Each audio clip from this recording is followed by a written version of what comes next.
In realidad, o colega Clifford mencionou rato passado, nós temos essa petição na parlamentário nós como vosso representante para por favor tomar ação e pôr gente aqui responsável. A luta aqui está largo e lá nós ponele bom claro, como oposição, o partido mais grande oposição, nós sabemos a luta, nós sabemos a petição, nós sabemos a pergunta, mas também nós sabemos a experienciar e falta de capacidade e falta de a importância de diálogo e união para criar perspectiva em um país.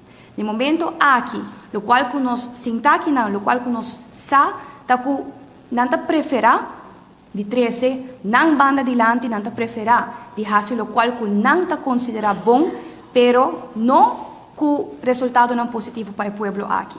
Nós temos ano e meio com o governo, com a cinta desde o ano passado. No momento aqui nós estamos com nada, não está desenvolvendo positivamente. Ora que nós realizamos mesmo, que por motivo e falta de capacidade de liderazgo, não toma uma decisão, mas ora que não toma decisão, também tem um aspecto de não ter um líder capacitado. Não toma a decisão de hedge e para proteger o preço, de lo qual está corrente com a água para a comunidade. E água, ano e meio depois, o povo está paga para o débito grande que a causa da companhia estatal aqui, que ainda bota querer e bota biba, de núbia está pensa que não vai pagar o dividendo também, depois de ano aqui, mientras que não está decorado. Mesmo custa conta, no momento que vai Holanda negociar, segundo boa negociar, sem dialogar, sem fazer onderzoek, como bota querer, bota vai por corta de insalubridade, e nosso colega doctor, está dando claro e exemplo que tem no momento aqui como resultado de cortamento de 60 milhões de insalubridade. E assim, nós podemos mencionar um simples exemplo de advertência que a trove nós devolvemos na comunidade.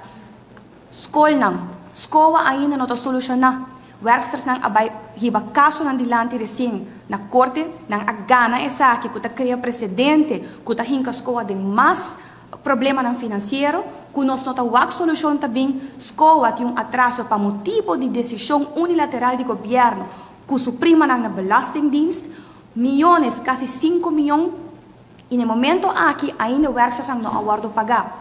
Não tem diálogo, o ministro-presidente, 2 dias para a eleição, aí passar afirma uma carta como se fuera que a decisão é de validez jurídico e prometendo que não vai solucionar e te ave. Tá exemplo não que nós sabemos mencionar continuamente que o povo sabe a petição que a nós tem como vosso representante, tá por favor, vão unir nos todos juntos e pôr paro no abuso aqui. O povo não vai por carga mais.